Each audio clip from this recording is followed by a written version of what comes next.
Ay, teka lang, kuya. Naping. Ito po, kuya, oh. So, ayan, ginagawa na ni Kuya Gerson tong bar counter. Ayan, tinatapos na niya. Ayun, may frame na yung gilid. Yung isang gilid, naka-frame na. So, doon pa sa kabila, ayun, doon.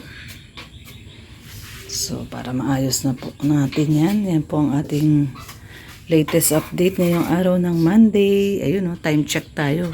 8. Ayan, 8:05. At yung tatlo ay umalis.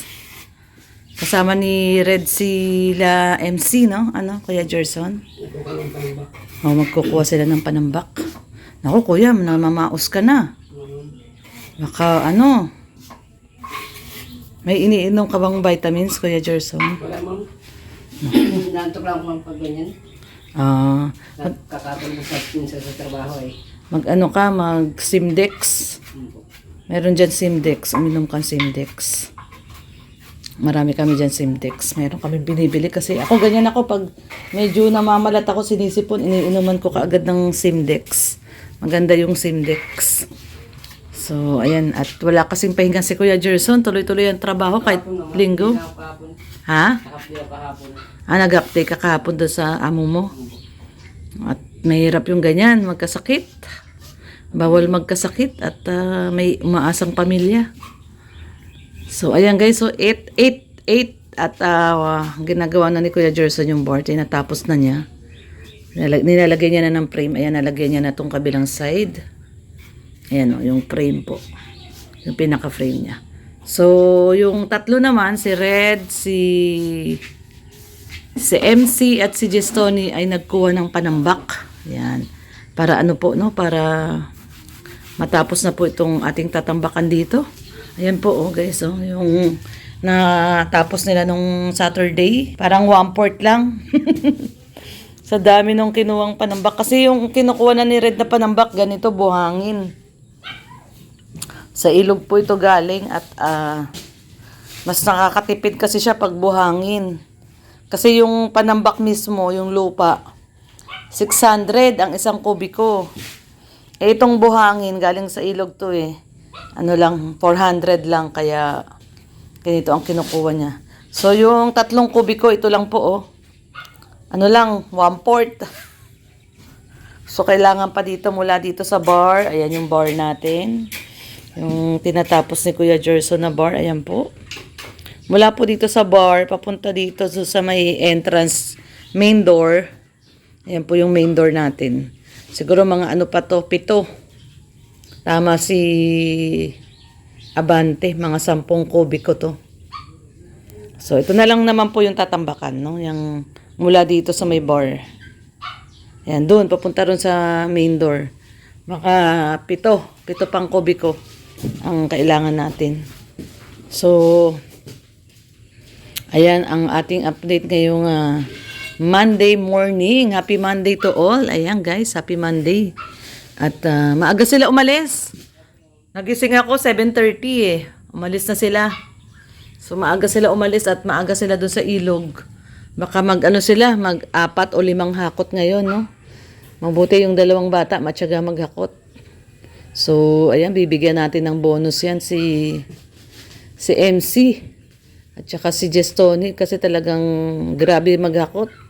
Talagang hindi nila pinagbubuhat si Red at naawa sila kay Red pag nagbubuhat sumasakit daw ang ano. nirarayuma ng ating Red Noveno. Masakit ang balakang. So, ayan guys at maya-maya ng konti nandito na yon galing ng ilog. Baka nga nandun na yun eh, no kuya? Nandun na yun sa ano, no? Kasi doon lang naman sila sa kanto, binababa lang nila doon, tapos alis-uli sila. So, mabilis lang naman sila magkuha ng ano, ng ilog, ng buhangin sa ilog. Dinadayo po nila to sa ilog. Yung mabuti na lang si MC, may mga kilala pala doon sa ilog. Mabilis silang nakakakuha kasi si MC pala ay nagtrabaho dati doon, no, kuya? Nagtrabaho siya doon ng, ano yun, nagsisisid siya ng buhangin? Hindi ma'am, para may lang ma'am. Taga-buhat lang. at agad buhat lang. Iba yung nagsisisid. Grabe yung mga nagsisisid ng buhangin sa ilog, no? Magaling. Wala na yun. Oo nga. Alam nyo, yun ang maganda. Dapat yun ang gawin doon sa ilog Pasig. May taga-sisid. Kunin yung mga nasa ilalim. Dito grabe yung mga tao, ang gagaling nila, nagsisisid sila ng buhangin, tapos binibenta po nila. Kaya lang doon sa Ilog Pasig, ang ilalim na nun, hindi na buhangin puro basura na. Puro basura na ang ilalim doon, kaya yung sa may bandang Marikina guys, lagi po yung, yung kinikrane, no? Hinuhukay siya ng malaking crane para lumalim yung ilog. Pero ang nahuhukay, puro basura. No, kasi lagi kami dumadaan doon sa may Marikina, sa Marikina River. Lagi namin nakikita may crane doon, nahuhukay nila. Pero ang nahuhukay na nila, puro basura. No, puro basura talaga. Yun lang ang problema sa Maynila, no? Yung ilog ay tinatapunan ng basura. Hindi katulad dito, guys. Ang ilog po dito napakalinis. No, katulad nung pinapaliguan namin na ilog na yung Mananap River. Yung Mananap River po, napakalinis po. Ayan, magsa-summer na, oh. Mabuti po, maganda din ang panahon ngayon. Ayan, no, kung mapapansin nyo po ay sumikat muli si Haring Araw. Ayan, no, ayan na, si Haring Araw. At least nagpakita ang ating Haring Araw. Although may mga konting ulap-ulap pa rin, katulad nito. May ulap-ulap pa rin. Pero at least, no, mainit. Hindi siya ulan ng ulan, walang ulan. Kagabi hindi umulan. At natutuyo na rin yung ating daan, no? Ayan guys, oh. Medyo tuyo na rin. Kasi pag umuulan, baha lagi dito. Mababa kasi tong portion na to. So, ayan, oh. Ano po siya, tuyo na yung baha. So, ibig sabihin, hindi na umulan kagabi, no? Hindi na umulan kagabi. Kasi hindi na nagbaha dito, eh. Yan. So, ngayon, hindi ko alam kung nakapagbaba na doon sila, Red. Doon sila nagbababa, eh. Doon sa may kanto na yon. Doon sila nagbababa. Hindi ko lang po alam kung nakapagbaba sila ngayon doon. May mga sako na doon. At pangalawang balik na nila. So, ayan na nga, no, guys, ang ating latest update dito ngayong araw ng Monday. Si Kuya Gerson lang yung naiwan at ginagawa po yung ating bar counter. So, yung tatlo, si Red, si MC at si Jessoni ay nagkukuha po ng panghakot. Sana nga po, magtuloy-tuloy na po itong sikat ng araw, hindi na po uulan. Kasi, mahirap din po pag umuulan. Hindi makapasok yung sasakyan dito. Oh. Napakaluwag po ng kalsada nitong, subdivision na to. Dalawang sasakyan po, kasya ang dalawang sasakyan, magkasabay na salubungan. No? Ang dito, ang kalsada 9 meters yata yan. Maluwag, napakaluwag po. Ayan, mula dito sa balon namin. Yan. Ito balon po yan, eh. Mula dito sa balon hanggang doon, no. Yung yung kahoy. Napakaluwag po niyan. Dalawang sasakyan diyan, kasya. So ngayon, yun, nandun yung tatlo at kukuha ng panambak. Ang target po kasi namin ay matambakan to ngayong araw na to, no, para bukas ay buhos na po, no, buhos na po si Kuya Gerson. May naghahanap nga pala kay Sydney. Nandito po si Sydney.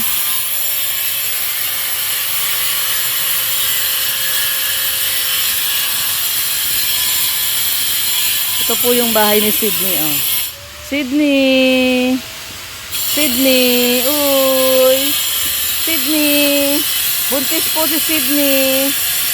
Buntis po yan. Si Sydney, laki ng tiyan. Yan, buntis po si Sydney. Yan po yung bahay ni Sydney na ginawa ni Red. Yung isang bubong po na natira, may sumobra po kaming bubong. Yan, nilagay niya dyan. Tapos nilagay niya ng mga, yung pamporma. Yung mga pamporma. Yan, nilagay po niya dyan. Kasi, para pag umuulan, hindi na babasa si Sydney. Yan, dyan po. Yung iba hindi nakikita kasi may nagtatanong nasan daw si Sydney. Minsan po kasi nandun lang siya lagi sa loob. Sa loob ng bahay niya. Ayan, oh. Sydney, nandun po siya. Pumapasok po siya doon sa loob. Sa loob. Ayan, may tubig doon. Nandito yung pagkain niya, hindi niya inubos. Kagabi yata yan o kanina binigay ni Red. Buntis na naman yung Sydney namin. Sydney? Sydney? Buntis ikaw? Buntis ka na naman? Ha? Buntis ka na naman? Buntis na naman si Sydney. Di ho namin pinapakawalan at ano? Baka mahawa doon sa mga ibang aso na maraming galis. So, pag natapos po itong bahay, ang plano namin, papalagyan namin siya dito ng bahay.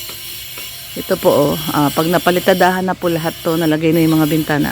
Dito, papagawan namin siya ng bahay ni Red dito, na may bubong. Ito, marami po kasing mga natirang mga yung, anong tawag dito, yung mga ganito, yung trusses, ayan, mga ganyan, yung sa pang kisame, ayan, ito po. So, papagawan po namin siya ng bahay dito sa gilid. Dito po. Ano lang po muna. Pansamantala lang naman po yung bahay niya na yon para hindi lang po siya mabasa pag umuulan. So, pag ano na po, pag okay na po at nakapag-flooring na kami, papagawan po siya ni Red ng malaking bahay. Lalo na, mga anak na naman yan after 2 months. Mga anak na naman po yan after 2 months. Naku. Dami na naman tayong alagaang puppies. Si Uno, yung aso nila Rhea, anak po ni Sydney. Anak po ni Sydney yun. At ayan, pumasok na siya. Pumasok na po ulit siya sa bahay niya kasi buntis po. Gusto niya lagi lang siya natutulog. So buntis po si Sydney, kaya yung iba hindi siya nakikita. Kasi lagi lang po siya nandun sa may loob. Ayan, nandun lang siya sa loob ng bahay. Kanyang bahay.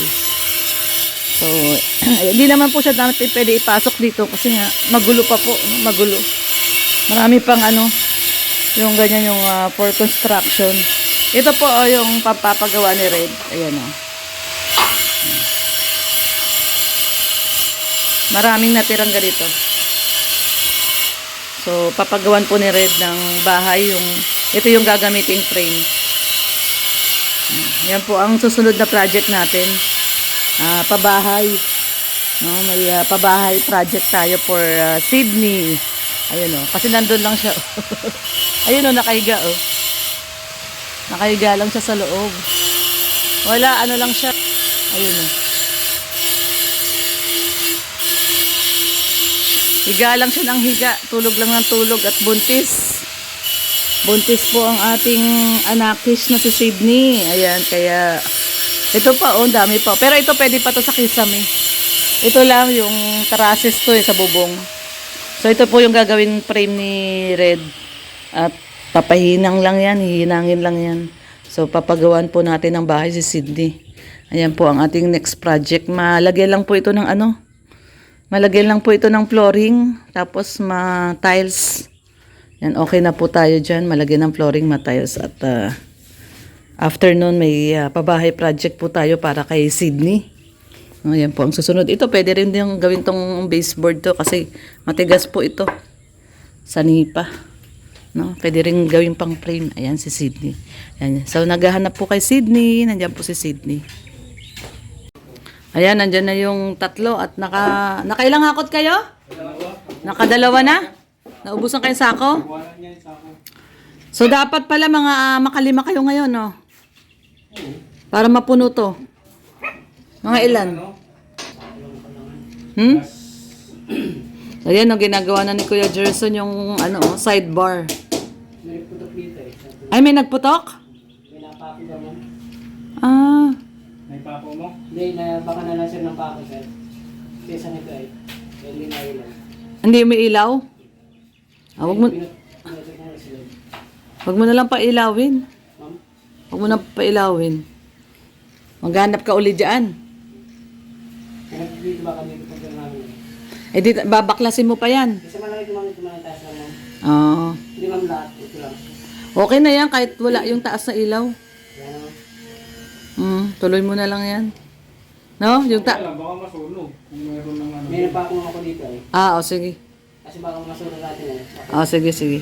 Baka daw Ito malamang sa ibabaw nito. masunog. Kaya lang, Ano na naman si Kuya Gerson, oh. Titik-tik siya. Mahirap pala talaga yung ganyang may ilaw-ilaw pa. So, ayan guys. Magmerienda daw muna sila. Ginagawa na uli ni Kuya Gerson yung bar. Pero tapos naman na yan sa likod, di ba, no, Kuya? Okay na yan. Yung ilaw na lang doon nagkakaproblema sa ilaw. Okay na daw yung dalawa, pero yung sa likod daw. Bali, pang ilan yan, Kuya? Pang... Dito sa una ito. Una, okay yung una. Yung di nagsisindi, pangatlo? Okay guys, so yan lang po muna ang ating latest update for today. Ayan, syempre ang time check po natin ay 9:30 AM at magmimerienda po muna sila, no? At babalik po sila sa ilog para maghakot. So yan lang po muna for now. God bless everyone. Ingat po tayong lahat. Bye-bye po.